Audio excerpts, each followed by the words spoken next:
don't say anything stupid. And this is Dolynny TV, ladies and gentlemen. We're live. Well, you know what? You kind of see. We're gonna break down a whole bunch of stuff this evening, afternoon, whatever it is. When do I stream? I don't. I never know. Anyway, starting it off. Of course, if you were in the NHL 20 live stream a couple of weeks ago, you'd know who I've got. I've got X Snipes Gaming on the line, as well as Josh, who was in there wrecking it up on D for us, doing just dynamite things. So, got it.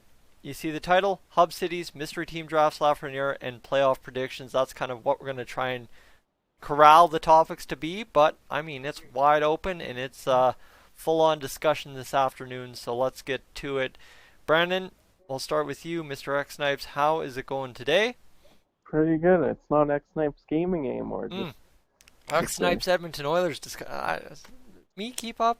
I can't. I look at it every day and I'm terrible. What am I doing? And Josh, how about yourself? doing well. All right. Boys, we've got 3 comments already rolling in. Raybro, absolutely. Come on. Oilers games haven't been gone that long.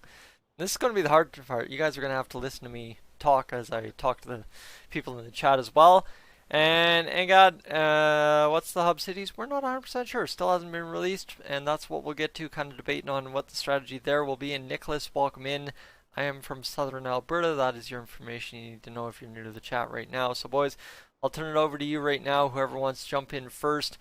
I think today, if you kind of search hub cities in the NHL, the way it breaks down, I've got Alexis Lafreniere in there right now. Hub cities, Alexi Lafreniere. I always mispronounce it.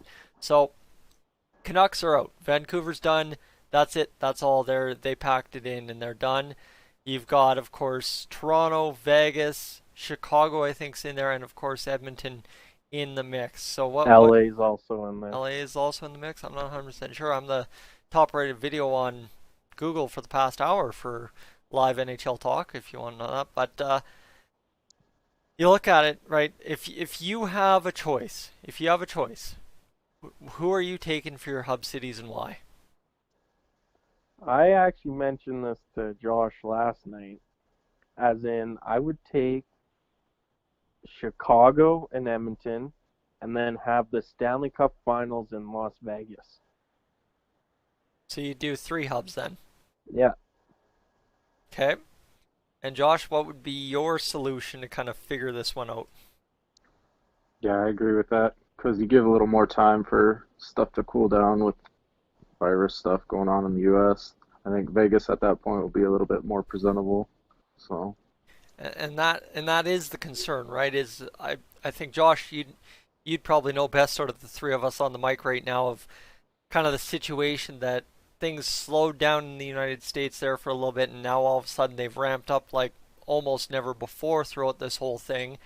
And now, of course, in this whole debate, you've got a hub city debate, American, Canadian, 2 American, how you split it. So, I guess maybe on a 1 to 10 scale, Josh, how would you rate the likelihood that we see even one hub city in the United States at current time? probably 50-50. I'd say they need at least one to be able to centralize some of it down south. So, Okay. All right. So, Brandon, I guess then I'll flip it to you on the dual Canadian hub city situation. If we get that lucky to see that, how would you rate an Edmonton Toronto pairing for hub cities? I think the league won't go that way. If they do, I believe Toronto is more of a moneymaker for them when it comes to broadcasting and stuff. But if you look at the players aspect, what the players can do, I think Edmonton's dressing rooms, newer rink, rated top 5 for rinks, brings in the factor that they'll be more comfortable there than in Toronto. There we go. So, you got arguments for hub cities all across. And that's the hard part here, guys. Is I'm just going to take a second here for the comments. As Tyler, welcome in. Vince, welcome in. Watching McDavid Jr. highlights makes me miss hockey so much. Why are you watching McDavid Jr. highlights? Why aren't you watching Oilers highlights? We got a whole 5 years to pull from that, boys. And which team do you think gets Lafreniere? like we said, we'll get to that in a moment here, EV. But just to kind of finish up and wrap up the Hub City situation is if they go with two teams in the West, as I think the favorite for the NHL so far through this whole process, if Toronto is eliminated, is Edmonton and Vegas at this point. That's two cities pretty much north south of each other on a map of the world or a globe of the world, however you look at it. So, Josh, how would you set it up? Obviously, if Edmonton's going to be in the playoffs and Edmonton's going to be a hub city, I know we've had that debate a little bit throughout this whole process of would you allow a hub city to have the host team there, or would you kind of flip flop it and say have Edmonton down in Vegas, but if you've got Vegas, the Golden Knights are going to be in Vegas. So is there really any perfect solution there in your mind if you have two Western cities? Yeah, I think that's going to be unavoidable because if you're going to have the Eastern Conference in one city and the Western Conference in the other, you're going to run into at least one of the teams playing in their home ice. So it's going to be a situation that they'll have to figure out somehow to even it. But I mean, hockey's hockey. As long as they're able to get the playoffs in and find a city that can make it work, that's the most important thing. So Brandon, I guess to build on Josh's point being unavoidable, straight up, you look at Toronto, Chicago, Vegas, Edmonton, all four hub cities that we're potentially talking about at this point are left in the debate as playoff teams. So I think just both of you guys will ask straight up preference: one East, one West, or two West, two East. How would you do it? Well, if you look at the odds right now, the odds are that it's going to be two West teams. Toronto is the only Eastern team left, and I don't believe a lot of teams actually want to go play there. I think that has a say in it too. They probably have talked to where do you guys prefer to play, and I believe it will be two Western Conference teams. I think going off that is, like I said, T-Mobile Arena and Rogers Place are new arenas that can hold people and are nicer than a lot of the older arenas. Okay. And Josh, are you set on East West or West West? Probably going to be West-West, I would assume, but possibly, what if they run a few rounds, at one location and say it gets to another point, maybe they make that other team, if they're still alive, go to the other city. I don't know what the situation is there. Also, they're saying that Canada is allowing the teams to quarantine internally, right? So they're going to allow the testing to be done by the teams and stuff rather than as a whole. Yeah, and that's the whole other side of this debate, right? Is as much as we'd like to sit here and say, well, it makes sense for this, this, and this, the NHL is totally in the court of public health officials in the fact that they are the ones that have the final say, and that's what we've seen out of Vancouver. Is Vancouver's public health officials for BC and the city said, nope, we're good, we don't want this, we don't want to risk it, we don't need this, and here we are paring down another city out of the race. So I guess that's where we'll kind of wrap it up because, I mean, the Hub City thing, you, me, and the three of us have all beat this to just absolutely no more anything left to give out of the discussion. So let's move on because the comments are coming in about the Lafreniere discussion and if teams will tank. Obviously, New York has Carolina's pick and their own pick, so they're in the discussion. And there's the chance that we want Toronto to win the pick and all of these different things. So let's just take a look at it. If you are looking at it, obviously all three of our teams are in the playoffs, in the play-in round. Out of the teams, the matchups, I don't know if you guys can pull it up on your phones quick enough or whatever. I'll give you some time here, maybe to pull up the qualifying round teams. But out of all those teams, who would you say is likely to tank? That's that. So I've got it on my screen here, still left over.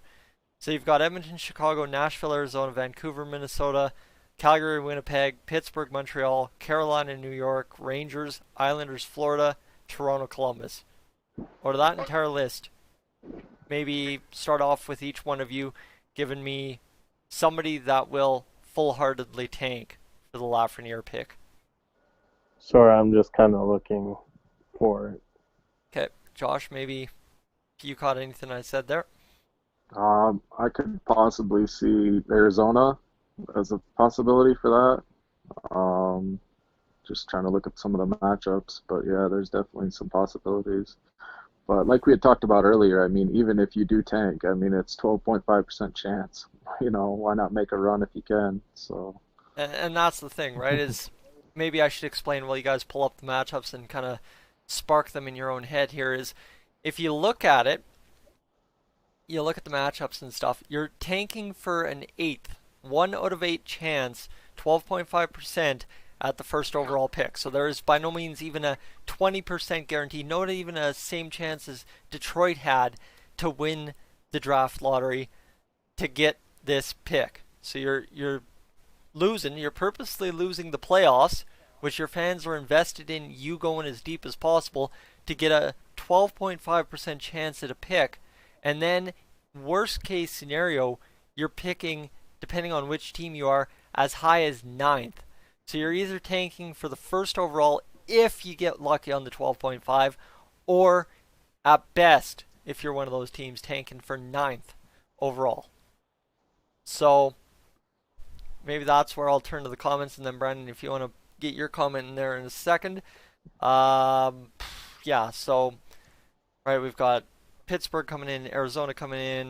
Be nice to see Montreal have a good player in the Taylor Hall curse. So we've stuff that's already been brought up over the course of the past 24 hours. Brandon, I don't know if you have it up. I'll turn it over to you right now. Kind of look at the matchups and just, like Josh said, maybe run me through 1, 2, 3, and then kind of give the favorite there in your mind. Well, I don't really have favorites on this. If you're going to tank, there's no point of tanking. This draft, they were talking on TSN, is one of the most deeper drafts we've had in a long time. Your picks in the first and second round, no matter where you're picking, you're getting a decent player that will be NHL ready in 3 years max. The rest of the players after that will take a bit of time. So if you're going to tank just to try and get Lafreniere, go for it. Be my guest. But the odds of you getting that, the only one, like you said, was the Rangers have 2 picks. That's still only 25% chance that they can actually land the first overall pick. There's And really no point of tanking. Yeah. But we know the Oilers' luck. If they lose, they'll probably get it. But, that's just our philosophy now is we are known to get a first overall pick. So I'll stop you there, and maybe that's where I'll flip it to open it up back to both of you here. Is this being an Oilers channel?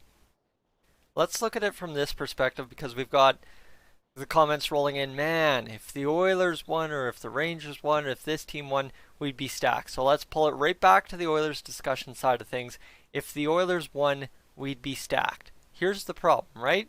We've had 4 first overall picks, and I don't hear anyone in the NHL saying the Oilers are the most stacked team in the NHL.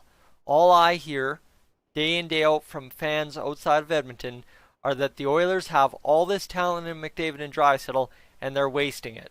So, does in any world Lafreniere to the Oilers magically make the Oilers a 5 straight Stanley Cup team, which is what, essentially the whole hysteria about the Oilers having a shot at Lafreniere now is getting at, is that the fact that another number 1 overall pick automatically makes this team a cup winner. Not a cup contender, not a cup qualifier, not a cup anything, cup winner. Is that at all to you guys even reality, or is that just the fact that, as Brandon said, we've been so used to, oh, we have a shot, we're going to win it, and, well, everybody keeps saying if you get first overall, you're going to do great things. And as Oilers history proves, since 2010, we've only done one great thing since then, and that's win a playoff series against the San Jose Sharks. So Josh, maybe you first, and then we'll flip to Brandon. Just basically like commenting on if I think it makes sense for them or not. No, so if it's does Lafreniere, if he ends up with the Oilers, really change anything, or is it still just that same situation? We've got a couple high end guys, and then really nothing else. And Yeah, I think it really all comes down to depth, especially, in a playoff series and stuff like that. I mean, it's great to have frontline guys, but you got to have other other pieces in place. So I don't see why tanking when if you win a series, you're playing the worst top four in the West left. I mean, you really have a path to the cup. So I don't see what. Yeah, there's a great player on the table, but say you lose a series and you have that frustration, then what if you don't get it? Then you're frustrated again. So I think, you know, trying to make a run is priority number one, I would say. So and Brandon, are you?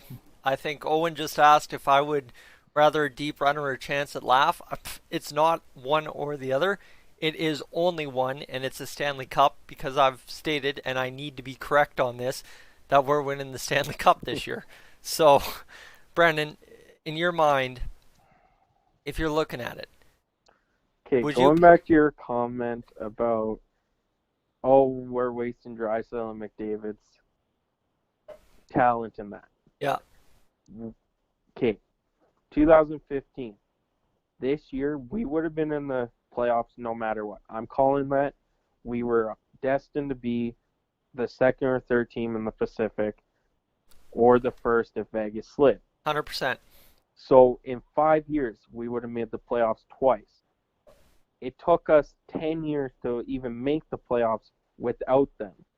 Yeah, So these guys saying, oh, we're wasting the talent, blah, blah, blah, they're just mad. They're Toronto reporters that are mad that Edmonton has McDavid and he Toronto went there. doesn't. That is what it comes down to. I'm sorry, but this whole McDavid wants out is all from Toronto people. Toronto is mad that they lost the challenge of who's better, McDavid or Matthews, because McDavid is honestly way better than Matthews. The only thing Matthews has going for him is depth, like Josh said. So there, And a goaltender. We got goaltending this year, but a goaltender that can stand on his head. so there you go. And realistically, in the end of it, Lafreniere changes nothing. No. Lafreniere would be a solid pickup. It could get us into the playoffs, but once the first round playoffs come, yeah, we got two lines going. What are we going to do with the third? Let's talk about possibly 3 years down the road when Lafreniere is a little bit better, more NHL experience. Okay, you got Lafreniere at 8 million. You got McDavid at 12.5. You got Nugent between 7 or 8. You got Drysdale at 8.5. Where's your depth money gonna go? And It's that, gonna be in those players. okay, so I'm gonna kind of shift gears here. Still on the mystery team situation because Arizona's in this whole debate, and I touched on it, just kind of making fun of it last night, and of course we touched on it a little bit in the comments already. But now that we've touched on it twice or three times over in the comments, I want to just straight up. We know it's a 12.5% chance if you lose. However, Taylor Hall is on the Arizona Coyotes. If the Arizona Coyotes are to lose their matchup to the Nashville Predators, how much does that 12.5% chance actually go up? Like, just grand scheme of things, it doesn't change at all, but having Hall and the kind of curse and blessing that he is at getting first overalls, Josh, what percentage would you actually give Arizona, given that they five have Hall? 5%. 5%? Knowing their history, they had a great shot at getting Austin Matthews, and that didn't happen. Hometown kid, nope, wasn't going to happen that year either. So, You, yep. you think that even with Taylor Hall, Arizona is just going to totally buffalo it up and actually no, that is interesting. Okay, Brandon, I'm looking for a different answer here, hopefully out of you, because I know where you're going. Well, it's a 50-50 chance at that point. But Yeah. honestly, if we're gonna talk about the Coyotes for a minute and Taylor Hall and this draft, we don't want Arizona to get that pick. If they get that pick, that means Taylor Hall's probably gonna want to stay then because he gets to play with a top tier player, and that's just gonna make it harder for Edmonton down the road. So you're going 50-50, but you'd love it if it's Josh's 5%. Yeah, you told me I have to go a different way, so yeah. All right. No, that's fair. That is 100% fair because you know what?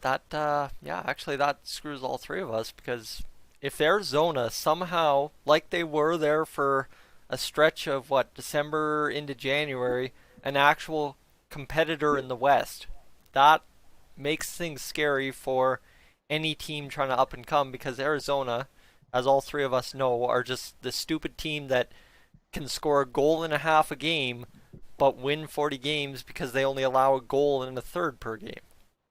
Which is Did just they trade their first for Taylor Hall? hmm. Let me check. I'm pretty I sure a think first went that way. let me go find out. So let me Taylor Hall Arizona trade. Let me see if I can get the conditions on this. This is something It's a we should check. conditional first round Okay. and a conditional 2021 third. Okay. So it's lottery pick protected. Let me find the conditions, boys. This could be interesting. Trades. Where is it? Okay, we're gonna have to go through all kinds of trades here on the cap friendly website, but that's the hard part of deadline day. But like you say, if Vancouver gets it, if any Pacific team gets that first overall pick, Yeah. Edmonton is going to have a tough time, especially if it's Vancouver. Calgary, Calgary's Calgary. We all have our opinions on So hold Calgary. on. Let me stop. It is lottery protected. First selection is in the top three. New Jersey will receive Arizona's first round pick in 2021. Yep, yep. Following year. Yep. Okay, perfect. John's got that. Nicholas got it. And there we go. So we've got that figured out. And Well, here you okay. go. There's another stipulation. Oh, hold on.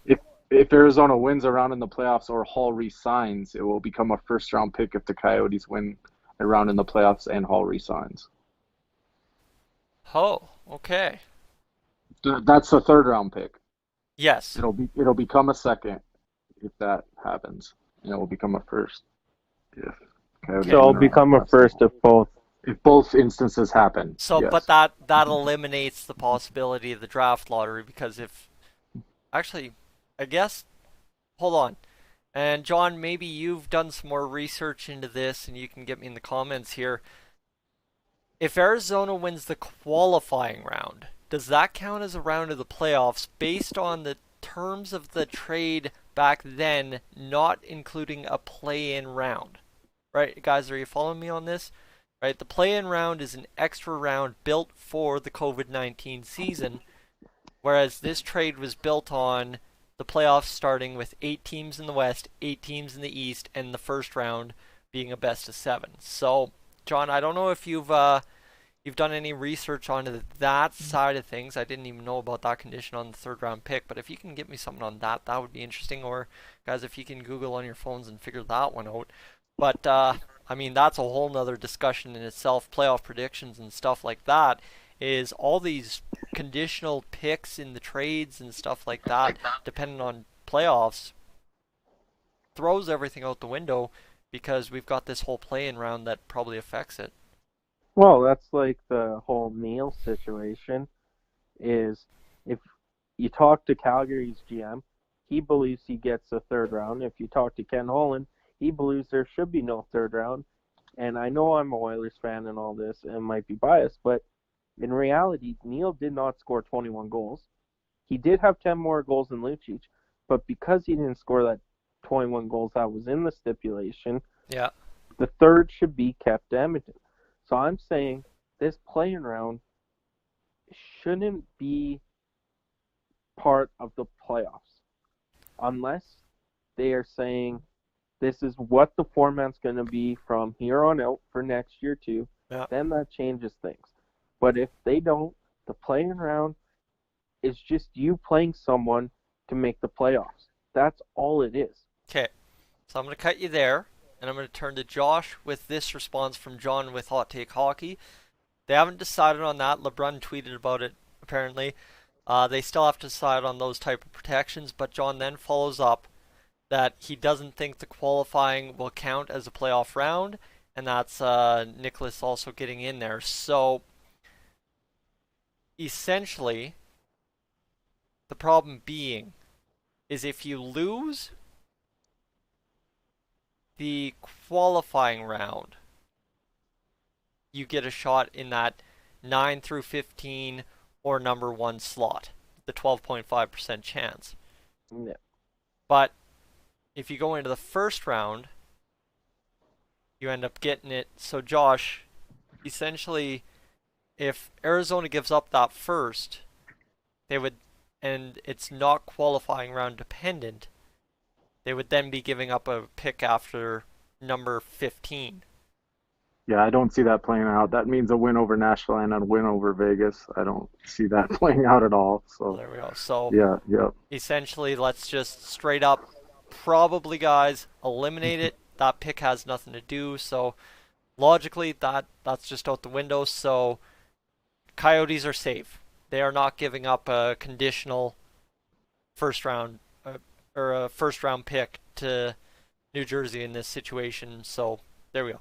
But by process of elimination and what we understand, I think we've solved it. So that then That was the conditional third, though. Yeah, the So conditional third. if they do lose Yep. in the qualifying round and then get that number 1 pick, New Jersey gets that 2021 first. So, Yes, they yep. get 2021, but not 2020. Yep. Okay, so then you've had a chance to look at the qualifying round teams. I talked about who was going to tank. Now, let's talk about, based on these matchups here, the 8 matchups, who is the most likely team to lose and win the overall number 1. I've talked, right, we made fun of the Arizona situation, but of this list of 16 teams, if you had to pick one straight up as the most likely to lose and then get the pick via the 12.5% chance on this list, who would you be choosing? Brandon, go ahead. I think Montreal. I'm going Montreal because they're going against Pittsburgh in this qualifying round, and they weren't destined to make the playoffs. So yeah, we could say Chicago because they're playing Edmonton, but Edmonton and Chicago has that series where you don't know what's going to happen. One game can be more dominant than the other 4 games, and that can make the series. Talking about Pittsburgh, they're a veteran team. They know what it takes to win games in a series, and who knows with Price? Is Price 100%? Is he training? Is anyone on that Montreal team good to go against a powerhouse like Pittsburgh? I don't think so. So I think Montreal loses in 4 and probably gets Lafreniere. Okay. Obviously, the French connection there and just making that superstar the Montreal Canadiens so desperately need. Montreal, I think, further to your point, Brandon, would be the best possible destination for Lafreniere if you're the NHL, if you're NHL fans and you're a Montreal Canadian fan, 100%. So Josh, to your favorite now. I think I'm still gonna. I don't know. I think I might stick with the Rangers there. I don't know. I could see them falling on their faces in the playoffs. It happens a lot. So I could see a matchup with Carolina being a tough one for them. So. Okay. You'd go. I mean, I agree Montreal, but I'm trying to go with a different answer. Just Yeah. to keep things interesting. So you're going with the Rangers, and so I think to Nicholas's point there, you'd be looking at a different kind of powerhouse in the fact that you'd be creating Capo Caco and Alexis Lafreniere together and putting together, again, both your answers have a direct correlation, being that the teams are original 6 teams. So is that kind of to the point I had about the best possible destination is a team that needs a superstar. I don't know if you both are kind of agreeing on that. Well, no, because Capo Caco, or however you say it, is not the greatest player. He's a decent player, but he's not gonna be a good play like playing with Lafreniere. Lafreniere is gonna play with Panarin and probably Chris Kreider or Zibanejad. Now that's what's gonna make New York a one-line monster with everyone else falling behind. If Lafreniere goes to an Eastern team, that helps Edmonton no, tomorrow we're good, we're set. He could stay over there. But with Montreal, it makes Montreal a four-line team with all the prospects like Pulling and Domi and Drouin. That team gets a lot better. And New York, it makes them a two-line team, kind of like how Edmonton kind of is right now. Okay. So Josh, I guess to answer my question directly, original 16 best case scenario for the NHL or not for Yeah, Lafreniere? yeah, I agree with that. Yeah. Okay. Now, that's where I'm going to turn it over to the final question I have based on this entire discussion, right? The mystery team gets Alexis Lafreniere. The only last question I have is we've gone over who's going to tank, we've gone over who your favorite to get it and why would be, and of course Arizona because of the Taylor Hall thing. But who, if they got the number one overall pick, and there's a couple teams on here that would, who, if they got the first overall pick, would burn down the rest of the NHL fan base by getting said first overall pick? I mean, right, you've got Edmonton, you've got Pittsburgh, you've got Toronto on that list. I don't know, maybe you guys have somebody different that would just absolutely shatter the rest of the NHL if they got a first overall pick. And I mean, you mentioned Edmonton, Pittsburgh, Toronto. They've already had a first overall since 2005. So I'll open up the floor. Whoever wants to jump in, give me your answer. Now, I was going through Instagram earlier, and this question was on there. Who would become more of a powerhouse with Lafreniere? One was the Oilers, of course, with McDavid and Draisaitl. The other one, you said it, Pittsburgh. Now, they're saying Edmonton would be more of a powerhouse because Draisaitl and McDavid are young still. They're not in their 30s like Malkin and Crosby. Yeah. We don't have older players that are going to have to try and keep up with him. I think Edmonton would be a bigger powerhouse team, but like Josh said, we wouldn't have the depth with him here. Pittsburgh, on the other hand, could be another powerhouse team, and so could Carolina. Carolina could be that team that just takes it to Pittsburgh, to the Washington Capitals, to Toronto, Boston, and become the next Tampa Bay Lightning in the Eastern Conference. Okay, I'm going to stop you there. You're arguing powerhouses. Josh, I'm going to throw this to you. What I meant by burn down the NHL, sorry, Brandon, not to throw it back at you a different way, is like the drama, right? All the rest of the NHL would be so mad it wouldn't even be funny. So, Josh, over to that list, let's grab a pick out of you, right? Edmonton, Toronto, Pittsburgh, different team in there, like Brandon maybe mentioned, like a Carolina. Who would you see the NHL being most upset with if they got the first overall pick in Lafreniere? Being most upset with? Yeah. Um, yeah, I don't know. Pittsburgh probably. I mean, that's a lot of star power there. They'd be probably a little frustrated with that scenario. I don't know. Because they already get all the hype and, you know, consideration every year for having a superstar, and then just to throw another one in the mix. I mean, it seems to be like a crowded clubhouse there, you know, so Absolutely. I don't know.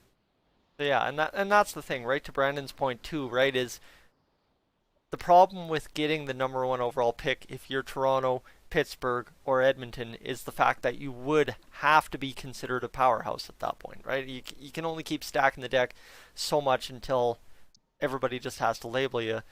But Brandon, if I can throw the exact same question I threw at Josh, based on what you had said, out of those three teams and including Carolina in there, like who would you It see? would be Edmonton. Look how salty everyone was when Edmonton jumped up and got McDavid. Everyone was like, the NHL's on their side, blah, blah, blah. But one factor that comes into play is everyone talks about, oh, they didn't make the playoffs for 10 straight years. They have all these draft picks. There's other teams that haven't made the playoffs longer than Edmonton. So if Edmonton were to lose, hopefully not, I believe they will win in 4 games and get the first overall pick. Chaos is going to erupt, and we thought it was bad with McDavid. It's going to be worse now. Okay, I thought I was done with questions on this drafting Lafreniere, but it's such a hot topic and you guys are loving it. So how about I throw one last one? Straight up, Team X. Actually, it's called Team E. Team E is the team that won the draft lottery. If Team E, that's eliminated from the qualifying round, wins the pick, how likely, on a scale of 1 to 10 or a percentage, is Team E, whoever wins it, to trade that pick, knowing the teams that are in the mix? So, right, like I'm not asking team by team percentage, I'm saying whoever wins it, how likely are they to trade the pick based on knowing the 16 teams that might win it? And yeah, just give me a percentage. So Josh? I say it's a very low percentage, because the team they would be trading with would be a non-playoff team, I would assume, if they're going to hope to get a decent pick back for it, depending if there's any player compensation as well. So, Okay. Brandon? I think it's probably 30% chance they would, depending on the team trying to trade for it. I did read an article that Ottawa is going to be all in on this pick. So if, say, we'll just throw out there, Montreal wins the draft lottery, says, well, you know what? Let's listen to some trades. And Ottawa comes back with the 3rd and 5th overall pick, plus another prospect for Lafreniere. I'm going to take that. Because like I said earlier, this draft is deep. So that 3rd guy and the 5th guy is probably, not as talented as Lafreniere, but that's 2 pieces to go to your core and you can build around in 3 years or be part of the team. Right. Okay, are you guys there? You guys there? Oh, connection lost. Hold on. We're back. Give me a second here, team. Just lost connection. Let me see if I can find the boys. And where's my return to call option? Alright, you guys there? Yeah. Okay, I lost connection. Tends to happen here. Can everybody hear me? yep, Yeah. gotcha. Okay. Alright, if everybody can hear me, we'll get back to this. I just want to make sure everybody can see me, hear me, and then we'll be good. Sorry, dipped out, and I mean, the internet still does that. It's small town, Alberta, Shaw and TELUS are your only options here, and neither of them are the greatest options.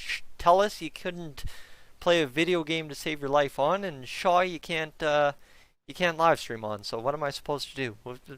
Right? So, guys, any further questions on the mystery team drafting Lafreniere, or do you think we've covered all the bases? Well, We've covered it. Okay, so now the last topic we've got, and the last thing we have to do here is cover the playoff predictions. And I'll go get the playoff tree here, as that's all I need to do. Let me go get this. Alright, let me go quickly see if I can find it here. Alright, let's, what am I looking for, Josh? the playoff tree. I've got the Vegas odds up too. just for Perfect. reference. Perfect. So, proposed playoff tree. It's got the Oilers, Blackhawks. This all looks right, if I've got it right. So, ladies and gentlemen, let's Let's get it start going. out in the East. Let's start in the East Yeah. and then work our way because we're going to have a big debate when we get to the West because we've all got our Western teams in here. So, Josh, starting with the 8-9 matchup, Toronto versus Columbus. If you've got the Vegas odds, give me the Vegas odds first, and then give me your pick. Okay, so Toronto, Columbus. Columbus right now is 60-1, and Toronto is, let's see, right there, 25-1. So I believe the Leafs will be the favorite, but I could see Columbus giving them the series. So Okay. Brennan? I think Toronto's going to win in 4 games. Okay. So Toronto is the way we're going. Tyler's going with the CBJ. And John's saying that Toronto Maple Leafs will get the first overall pick. We've covered that. We moved on. And let's get this going. Sorry guys, I missed so many chats there, but let's just move on to number 512. This is where it gets really fun, really interesting to play the number 4 seed in, yes, the Eastern Conference, Pittsburgh or Montreal. Now we've kind of discussed this already a little bit, but Josh, Pittsburgh or Montreal, who are you taking? Pittsburgh. Brennan? As much as I would like to see all the Canadian teams that can qualify, I got Pittsburgh in 4. Or in 3, sorry. Okay. Moving to the 7-10, the number 2 seed, waiting for them. New York Islanders versus Florida Panthers. I'm going to tell you right here, I want Florida to win this one because Florida's got to do something in the playoffs or they got to move to Quebec. I'm sorry. At some point, got to do something about that situation. That said, Josh, start me off. Yeah, on that one, I'm probably gonna go with Florida. I'm calling an upset on that one. Okay. Brandon? Islanders. Eberle's always been my favorite player to watch. I got to go with the Islanders in 4. Islanders in 4. All right. Okay. Now, last matchup in the East before you get into the first round, Carolina, New York. And I mean, we've discussed New York and kind of what their situation is going to be, probably looking a different way other than going to the first round. Carolina, realistically, picks don't matter because somebody's going to end up with the pick and blah, blah, blah, blah, blah, blah, blah. But just straight up, Carolina or New York Rangers. I'm going Carolina. That's a given. I'm going Carolina in 5. I think the Rangers will put up a tough task, but I think Carolina will come on top.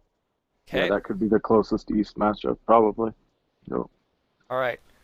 You've got the 1 seed. Let's just rank it based on what we pretty much know of the history of how the NHL went this season. I mean, maybe give me your 1 through 4 seed in the East, and then we'll run down from there. So, Josh, your 1 through 4 seed in the East will be, if you're picking from Boston, Tampa, Washington, Philly. Boston, if I'm picking from those 4, yeah. Boston's your number 1 seed. hmm Who's your number 2? Um,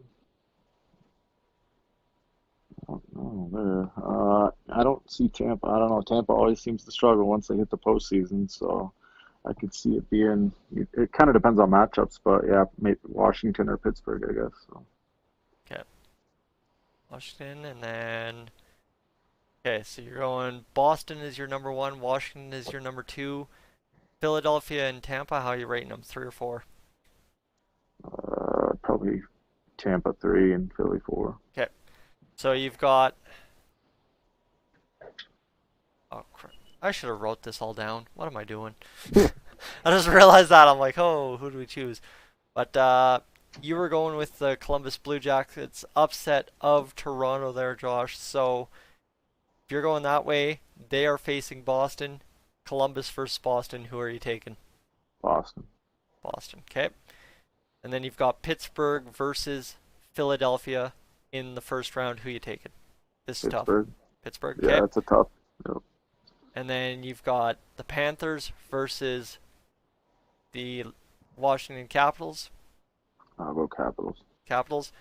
And then Lightning versus Carolina. Oof, that's a tough call. Lightning probably make it out of the first round at least. Yeah. Okay.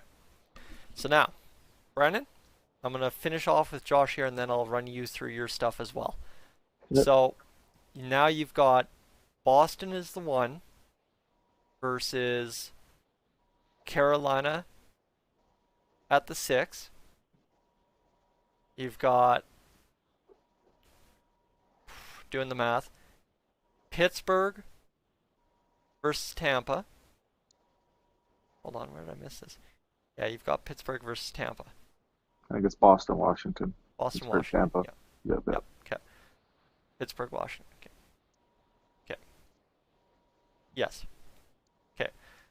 So, out of those two, Boston, Pittsburgh, Tampa, Washington, where are you going? I'm going to go Boston, Washington in the East Finals. And then, who's going to the Cup final? Probably Boston. Boston. Okay. So Boston's going to the Cup final via Josh. Now I'm going to do all those mental gymnastics again for you, Brandon. This was hard, Josh. You really gotta get me to write stuff down next time, man. I'm terrible. It's all good. I know everybody's always telling me I should have a whiteboard in the back, but how else would you see the big old school Oilers flag from the mid 2000s? Like, that's heart and soul right there. So Brandon, you had Leafs going through, Pittsburgh going through, you had the Islanders going through, and you had Carolina going through. Correct? Yeah. Okay. So, Boston, Toronto. Is that your number 1 seed, Boston? Yeah, I'll go Boston, Boston, Tampa Bay, Flyers, Washington. Okay. So Boston, Toronto. We all know Boston's gonna win that. Okay. So Boston. You've got Washington versus Pittsburgh. I'm gonna go with Washington. Okay. Now you've got Tampa versus the Islanders. No, that should be the Flyers. Is my 3rd seed. Nope. Tampa versus the Islanders, 2 seed versus Islanders. Oh, I gotta go Tampa. Okay. And then you've got Flyers versus the Hurricanes. I'm gonna go Hurricanes. Okay. So, you would then have Boston versus Carolina and Tampa versus Washington. I'm gonna take a huge gamble and say the Hurricanes will take down Boston. Okay, that would, Josh, would you agree that would be a heck of a series to watch? Yeah, be an awesome series. Yep. Okay. And then let's go here and go with the other series, Tampa, Washington. Washington. Washington. So you've got Carolina versus Washington in the East Final. And are the Carolina Hurricanes running momentum all the way to the Cup? Or, as John said, Washington defeated their demons against the Pens the 3rd year. Leafs may do it again this year versus Boston. People don't expect it. So, is Washington kind of going to be, after doing some crazy stuff too, are they going to be the team to win, or what's going on there? Nah, the Hurricanes will be going to the Stanley Cup playoffs. Stanley Cup final for the Hurricanes. So, there we go. I don't want to do the mental gymnastics in the West, because straight up, I'm not going to be fun to argue. Brandon's not going to be fun to argue, Josh. So ours go out the window because we're both probably homering on the Oilers. Is that fair, Brandon? Yep. Okay. So Josh, in the West, is Minnesota going to the Cup final? No. In the West, who's facing Boston in the Cup final? Oilers or Vegas. I think that's your West final. So. Okay. Straight up, here I am saying Brandon and I are homering the Oilers. Who's in the West final? That'll be a Oilers. hell of a series, too. Oh, man. A lot of scoring. Yeah. 100%. So, the only... Oh, what's going on here? Sorry, just got a text in. Um, I'm good. I'm not going to the movie theater. I don't know why I'm getting free tickets to the movie theater. Who goes to the movie theater during COVID season? So, I guess I should make my kind of theory known here, and I'll explain why I kind of do everything the way I do. So, my ideal situation for the Oilers would be to face Chicago, win against Chicago, win against the fourth seed. If it's Dallas, if it's, I can't remember how it's going to work. It's Dallas. It's Dallas, Mm-hmm. beat Dallas, and then I guess 2 seed would be Avalanche. So I don't think unless somehow magic, yeah, technically I guess that wouldn't matter. There's probably no path there to face the Avalanche in the playoffs. So that sucks. That was kind of my go there. So the second round, I'm really not sure how to deal with that one. Is second round kind of blank that out. Maybe the Canucks, if they somehow squeak in there and that all works out. Obviously, then third round, if the magic numbers, and this all, the formulas are all screwy to me, but third round would be against the Calgary Flames. At some point, I want to face the Flames. And then straight up, this one's going to make everybody's night in the chat. I want the Leafs in the Cup final against the Oilers. Straight up, Brandon, you were getting at it earlier. The hockey universe in Canada would tear itself so far apart, it would become a black hole of just absolute, I don't even know the word, absolute, what's the word I'm looking for here? Just craziness. Like, the magnitude would be, Yeah. absolute mayhem. Like, it would just, Mm-hmm. like, there would be brawls. It wouldn't matter what town you're in. It wouldn't matter what highway you're driving.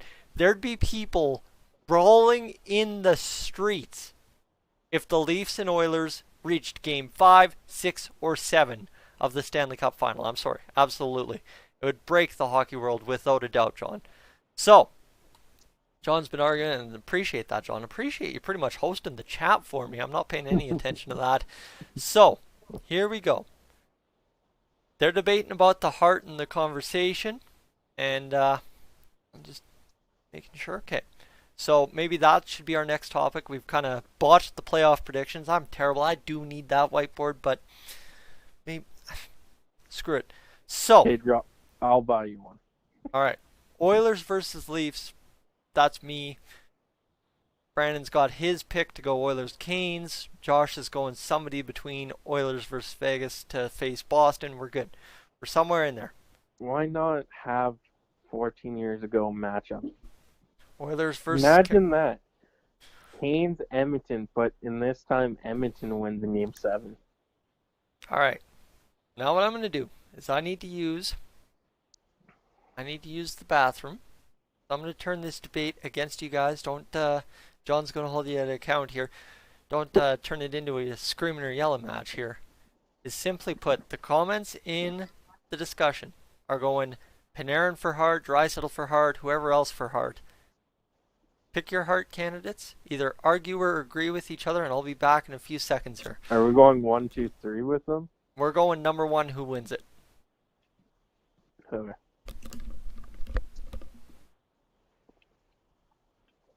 Are we supposed to be talking here or something, Josh? I think so. Like, there's not going to be much debate between you and I. I mean, we both think it should be Draisaitl now. Well, I did. If you guys haven't checked it out, I did do 2 Hart videos. One was because ESPN thought McKinnon was going to win it over Dry. And then I did Gordon Miller's. Go check that out after the stream. And you'll have my full predictions on that. Yeah, I think McKinnon's the only competition, but I still think Dry should win it. So.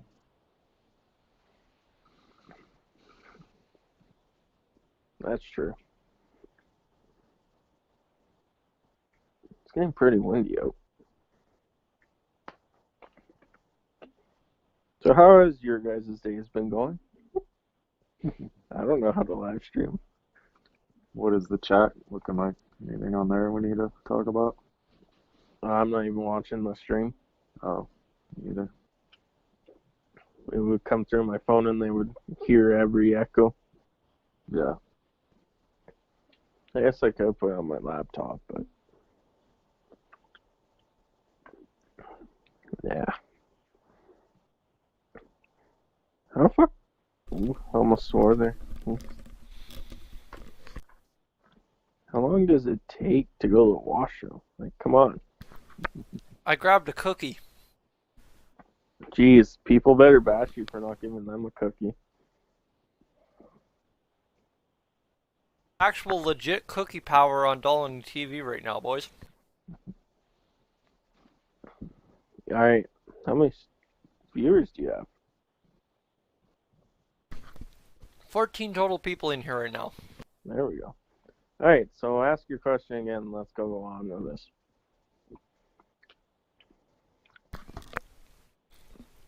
Sorry, I was crushing my cookie. At least we can't hear you chew like when you're on the mic. Well, I actually was smart enough to flip up my mic this time. So here's what I'll say about the Hart Trophy thing. There is absolutely valid reasons for Panarin, Draisaitl, and McKinnon. My blinders are like what this. about Pasternak? No. Boston. Boo, Boston. Big Bad Bruins. Boo, boo, boo. Don't give them anything more than they need. Jack Edwards' head would explode if he was calling play-by-play for MVP Pasternak. But my blinders are on like this. I don't know if you guys saw it on the screen there, but that's how bad my blinders are for Draisaitl winning the Hart Trophy, and that's just the way it is. Like, I narrow focus straight in. I don't see it any other way. But if you were to choose somebody not named Draisaitl for the Hart, and Josh, I don't know if Draisaitl is your Hart lock, but if you were to choose someone not named Draisaitl, who are you choosing? McKinnon. McKinnon. And there's valid reasons for him. So what's kind of your straight up number one argument when you say McKinnon wins the Hart if Draisaitl doesn't? Just because of the lack of pieces around him and how, that team has made a run that nobody expected this year. But other than that, I still favor Draisaitl. So. And see, the thing is, Josh, maybe a little bit on the trade deadline for Colorado for my buddy Troy is Colorado gets themselves into that whole position by the trade deadline, and they have a chance to go out and buy, and they bought Michael Hutchinson and, was it Anisimov or was it? No, it was Nemesnikov, Vlad Nemesnikov from Ottawa. So they really didn't boost their chances that much by acquiring those two guys. So McKinnon does what he does and gets, obviously, in your mind, the Hart consideration because of that. Yep. All right. Fair enough. Sorry for the lack of analysis, but I think Dry is going to win it. I sure hope so. All right. So Brandon, you and I both, same with Josh, convinced on Draisaitl. Is there anyone even remotely close in your mind? Can I say McDavid? Actually, no. You know what? No, I had Ron saying that a second ago. Well, I would say McKinnon as well. Other than the fact that I actually prefer him over Crosby, is you got to look at what he's done this year with the banged up Colorado team. Kadri went down. Rantanen and Landeskog were down at the same time. That whole team was injury prone for the first half of the season. They didn't get Rantanen back till, I believe it was December, and Landeskog was just before that. And then Kadri got hurt, I think, game 15 or so, and he got hurt. So, yeah, they didn't bring many pieces, but they had the pieces. They just weren't playing because of injury, and I believe McKinnon held that group together. Look at what Burakovsky did this year. Look at Jonas Donskoy, what he did this year. Those guys, with McKinnon, stepped up and brought the Colorado Avalanche to where they are when the season paused. And that's more McKinnon's leadership than it is on ice play. But McKinnon showed what it takes to bring guys up. Like, because let's be honest, Burakovsky and Donskoy are at most low second line players. Yeah. So what he did, he deserves to be nominated. So can I put this way? Can I just put this way? I guess in the whole debate when it comes down to why none of us chose Panarin, can I state it and state the obvious here, being an Oilers channel, having an Oilers fan, and having a Wild fan who's had to listen to Oilers fans for the past 2 years. Can I put it this way that maybe, like I said, with the blinders being on for me, the fact that we see McDavid, Draisaitl, the Western Conference players play on an almost nightly basis, right? McKinnon right up in there too. But a guy like Panarin, us out here in the West, we see Panarin twice, maybe 3 times a year if he's on Hockey Night in Canada and we happen to catch that game against an East Coast team. Is it maybe just for all three of us, and Josh, I'll ask you, and then I'll ask you, Brennan, is Panarin not getting any consideration from us just because we have not watched enough of what he did this year? Josh? Yeah, I would say so. The line he's on was definitely top notch. I mean, he was 36 plus minus, so he had a heck of a year. So And he had a Brennan? well-rounded campaign. Yeah. It's not just that. It's look at the team he was playing on. Look what happened with that team. So the line he was on, yeah, they could have been plus minus a plus 36. But in reality, they have a depth team. And yeah, okay, maybe that line was scoring a lot of goals. But they were still 12th in the Eastern Conference. If you take McKinnon, Draisaitl, where did our teams end up? They ended up in a playoff position when this ended. So yeah, Panarin could score as many points as he wants, help the Rangers, but in reality, I don't know the answer to this. Maybe Tyson can look it up. Did the Rangers do better or worse than last year compared to this year after acquiring Panarin? Weren't they close to a playoff team last year? Let me look up the 2018-2019 standings. So if they did worse, yeah, okay, he could have this all-star, but it didn't really help the team. The team didn't do good. Right. Where did most of the points come from? The Rangers had 78 points last year in 82 games. Nicholas, I think your head might explode on this one if turns out correct. And the Rangers had 79 points in 70 games this year, so they're vastly improved. Okay, so vastly improved by a couple games. Well, no, 79 points in 70 games. They equaled last year's campaign with 13 less games, right? Times 82, so they were on pace for 92.5 points this year. Okay.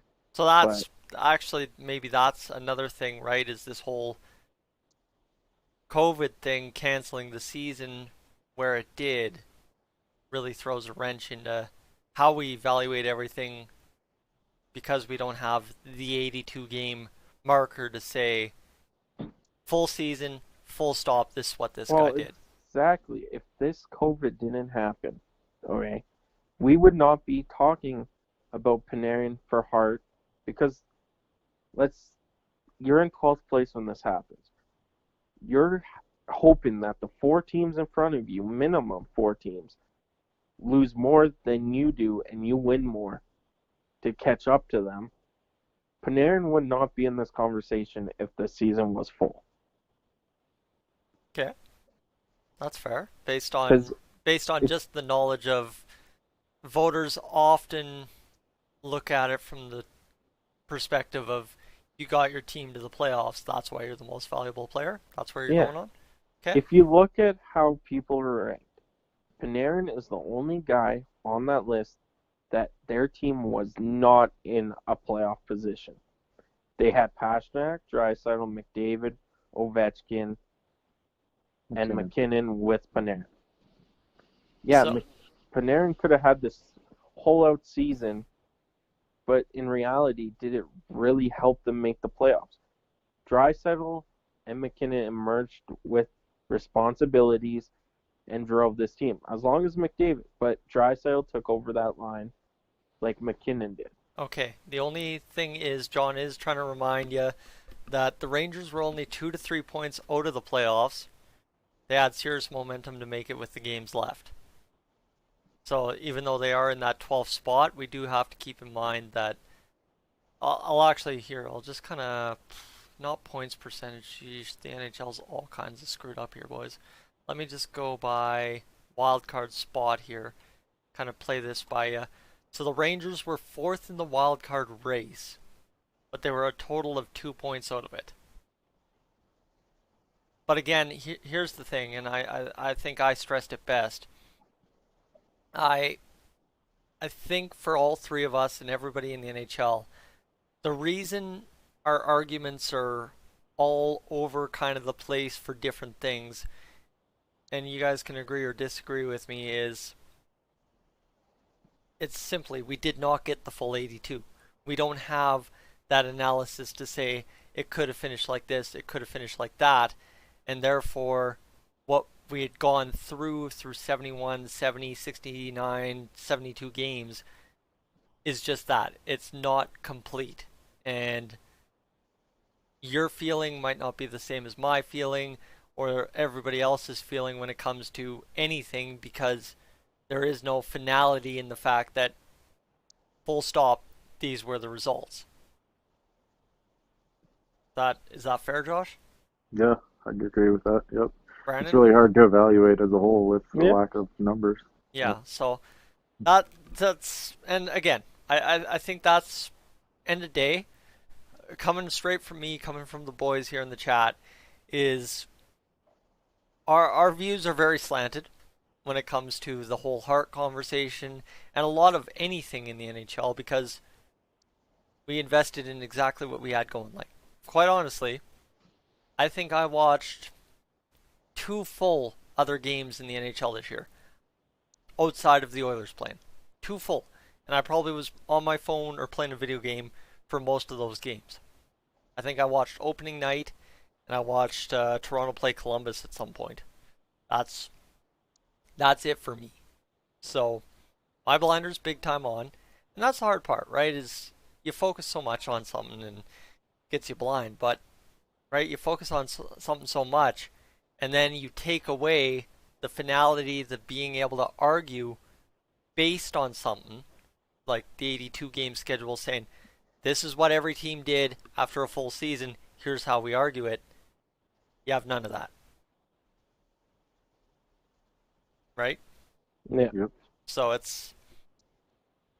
don't know, guys. This is the hard part, and I mean, this is maybe why I haven't done this whole discussion to this point. This throwing everything together in a live stream and doing it, because let me tell you, when I see John with Hot Take Hockey going up there and throwing in 69 people in a live stream in the middle of the week, just about the same topics that we've all had to discuss for months on end, I'm like, man, that'd be a great idea to throw together a live stream and just rake up some numbers here.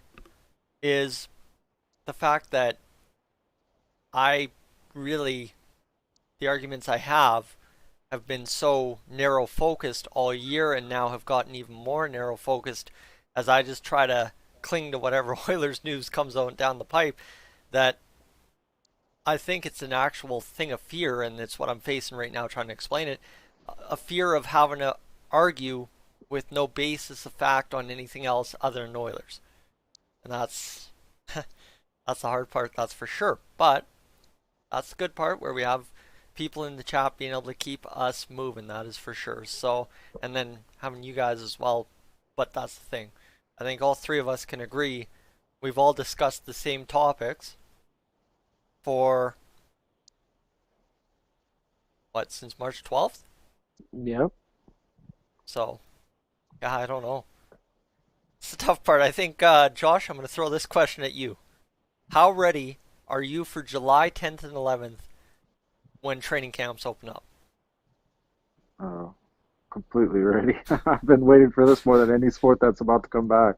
Playoff hockey is the best playoff bracket there is, other than maybe American football to me, and I look forward to it all year. So, So how would you you rank know, it? If 9 out of 10, nine and a 9 out of half out of 10. 10. All Yeah. right. And Brandon, I mean, being here in Alberta, being that the Oilers are going to make a run, you're in the heart of oil country, literally, quite literally. How excited are you? I'm 10 out of 10. 10 out of 10? This is it's 10 out of 10 because it's like when the Saskatchewan Roughriders won the Grey Cup in Saskatchewan. My heart was pounding. I was excited, and this is how it's gonna go. That is fair. So, thing is, that's the other side too, right? Is I think when you hear a 9 out of 10 and 10 out of 10, and me, God, I've been excited about the playoffs since the puck dropped on the first rookie exhibition game back in September. That's sorry, I was anybody that was arguing with me back then that we were going to miss the playoffs. I had straight arguments that no way we can, we're making it. Here we are now, 3 extra months delayed from making the playoffs. We're guaranteed some playoff time. And here we are just dying for it. And I'm thinking I'm 11 out of 11 out of 6, some kind of stupid math to be able to just get ready for playoffs. And yeah, I don't know. It's just give it to me. Just give it to me. I want to be done. I want to be over this, and I want to be playing hockey right here, right now. Let's go. Like, quite honestly, if you said the Oilers were playing in 5 minutes, I would just drop everything and Mastercraft live stream and let's go. But I don't know. It's tough. Playoffs, man, playoffs. But here we go. Here we go. Here's what I'm going to tell you. John wrapped up the hot take hockey stuff here on the Panarin, McKinnon, Draisaitl for the Hart. So we're done there. Playoff predictions are done. Hart Trophy's done. Mystery team's done. Hub City's done. Josh, Brennan, you good if I turn it over to the crowd in the chat right now and ask if they've got anything that we haven't asked? Yeah. Anything we haven't asked, anything we haven't answered, anything we haven't discussed. If you've got something in the comments that you want to put in right now, put it in and we'll get it asked about. I haven't gotten to the chat enough and I need to do that at some point in this live stream or the live stream's bummed, so let's get it going. Get your questions in the chat. Try to, if you see a question pop up, try to wait to ask your question until about we're almost done the answers and then we'll get it going. So I'm just going to see. Rugged, I think we've already gone over the Lafreniere stuff. I don't want to go backwards, so if you want to just skim back to about what the 25 minute mark of the stream, you'll be able to catch that. And Nicholas is going to get in here first thing with the question on Quinton Byfield. So we talked hard on Alexis Lafreniere. Quinton Byfield, the number 2, the number 3, however you view Tim Stützle. Where is Byfield going? Is he going straight to the LA Kings or is he dropping to the Ottawa Senators at 3? I think he will drop to the Ottawa Senators. I don't think the LA Kings are in need of a defenseman right now, or even down the road a few years. They're pretty set there. No, Quinton Byfield's a forward. Oh, what am I thinking of? Disdale? Yes. Ah, too. Yeah. Okay, yeah, I think LA will take him. Okay, so Quinton Byfield, for reference, I guess I should have set him up. August 19th, 2002 birthday, so he's 17 years old right now, and ladies and gentlemen, he is a centerman at 1.93 meters and a total of 97 kilograms. That's the metric system. We want the American system. 6'4", 214. Centerman Josh, do you see him going over to LA or do you see him ending up in Ottawa? No, I just think LA will jump at the chance to take it forward like him. Okay, now, don't have any other questions rolling in. May have talked about it, but I've been talking about it today. Do you think Edmonton and Toronto could be the 2 hubs? Or do you think the NHL wouldn't turn away from Vegas? John, we kind of debated it all already, but ultimately, either way, right? probably go East-West, but West-West is also a very strong possibility. So it's not that no, no, or yes, no. It's boys, I think we answered it yes, yes. It's either East-West or it's West-West, and there's no really two ways about it. Yep, agree. Okay. So, now, no other questions really. Oh, who do we draft with the 31st? There we go. Tyler Jackson getting in here. So what I'd recommend, guys, is just quickly, I'll give you a few seconds here to pull up Bob McKenzie's draft rankings for the 2020 NHL entry draft. It'll have some names on there in the 31st round there. So probably go up to 26 and go down to 36 and kind of find me a name in there that you would pick to be going to the Oilers if we get 31st overall. And while you do that, I'll let you do the research. I'll answer this question for Rugged. Rugged, absolutely. Lavoie can play for the Oilers in the playoffs. As far as I understand, I believe he signed his entry-level contract. Let me check Cap Friendly. That's a Tyson Dolynny question if I've ever heard it right there. Bing, bang, boom. Edmonton Oilers. And Raphael Lavoie's contract set to start in 2020, 2021. So maybe not, but I think there's a possibility he's on that Black Aces squad. I'm not sure how they're going to rule that again. Paying attention? Not at all. That's been my problem. Oh, so Brandon's got an answer? no, I actually, going back to the whole pick thing in Arizona and stuff, we are forgetting one pick that got transferred to. Okay. Vancouver did trade their first to Tampa Bay. Yeah, somebody covered that in the comments. Okay. If we are going from 27 to 31, this is not going with someone in the second round. Okay. There is 4 forwards and a defenseman. Yep. I don't think we'll take the defenseman. Which would be William Wallander, according to Bob McKenzie. Yeah. I do think we take a left wing, and that would be from Edmonton, Jake Neighbors. So you would say he's not going to jump up, he's not going to fall down, he's going to go exactly where Bob McKenzie has him ranked. Jake Neighbors of the Edmonton Oilers Kings to the Edmonton Oilers. Yeah. All right, Josh, have you had time to review the list? Yeah, I was just looking at it, and that's what I was going to say too. Unless that Ridley Grigg somehow falls, he's another left wing. And Ridley Grigg. He's slotted at 24.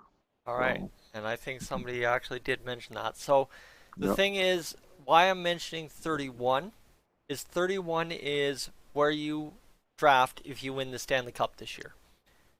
So, ladies and gentlemen, because we own our own pick, we would then draft 31st if we win the Stanley Cup. And, well, based on everything I've gone, of course, I've been touting the line, we're drafted 31st. So, there's a lot of options. I invite everybody in the chat right now to go check out Bob McKenzie's final draft rankings. Kind of gets you in the neighborhood, kind of gets me in the neighborhood. But again, I don't give two craps about the draft till we've won the Stanley Cup. Then we'll worry about it. Right now, it's all about getting the roster ready for playoffs, getting through training camp without any COVID cases, getting into the play-in, winning. That is the answer. So, let's get to the next question. Nicholas, I'm going to skip you because I think we just answered your question. It will be a question I want to circle back to. Yeah, Pusha, absolutely. And let's get this going. Just relying for my question. Sorry for asking. No, all good. John, what was your question? Hey, can I pause you there for a minute? Yep. So when we were going back to that whole draft thing, I misread this. So what happened was Vancouver traded their first to Tampa Bay. Yep. But then Tampa Bay went and got Blake Coleman and traded Vancouver's to that. So actually the New Jersey Devils have 3 picks in the first round this year. Okay. Yep. So with the Arizona pick, best case scenario is Arizona loses in the qualifying round. and does not win the top 3 picks, they are guaranteed an 8 to 13th pick. If Arizona advances to the conference finals, they get a 28 to 31. So their pick's going to either be those if Arizona doesn't win the draft. Okay. Now, with Vancouver wins the qualifying round and loses in the first round. The Devils will get Vancouver's first this year because it was if they make the playoffs. Right. If Vancouver loses in the play round, the Devils will get an unprotected pick in 2021.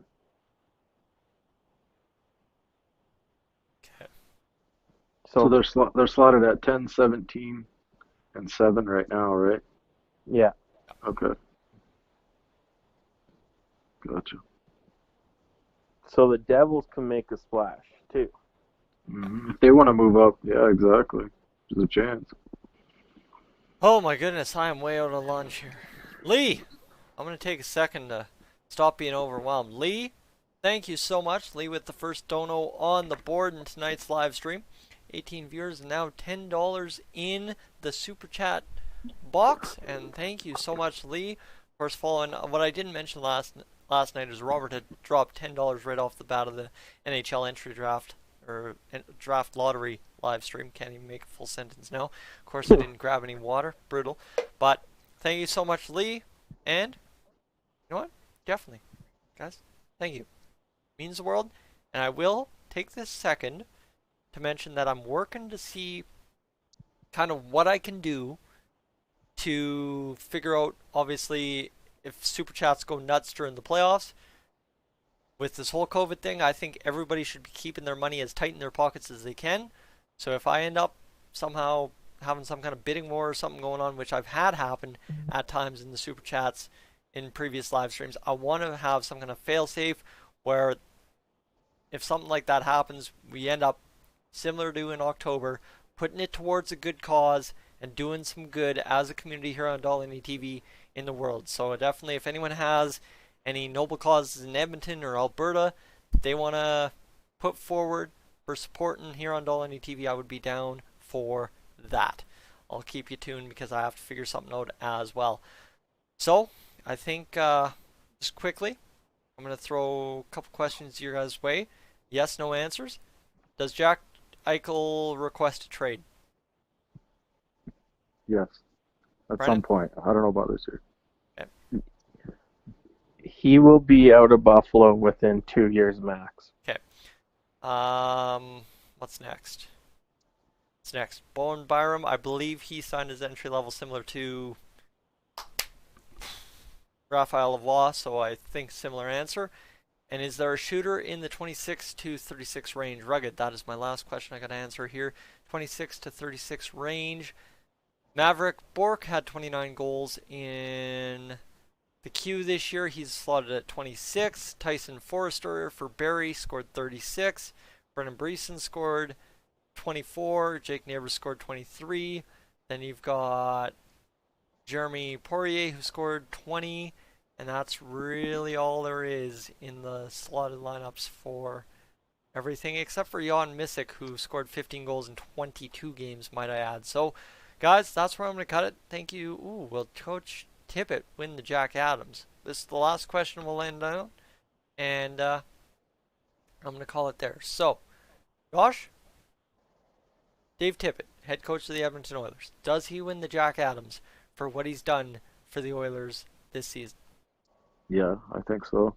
I mean, yep. Oh, sorry, Josh, keep going. No, go ahead. Go ahead. Oh. You're good. Okay, Brandon? Yeah, I believe he should be a shooting. What he's done with this team.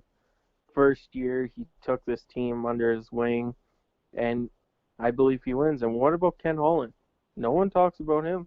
GM of the year? Well, we'll save that one for another discussion. Guys, I'm Tyson. This is Dolynny TV. It's been X-Snipes Edmonton Oilers discussion with Brandon. And of course, Josh, tuning in, making sure he gets a couple of those playoff matchups for you thrown your way. And, well, Josh, thank you so much for joining me. Brandon, same to you. And, boys, we'll have to do this again next weekend, I think. Good way to kill a Saturday afternoon. It's now 4:03 in the evening. John, thank you so much for hosting. Appreciate it, my man. And we will catch you guys later. And mics are still hot, boys, so if you can hear me, just please stay off the mic.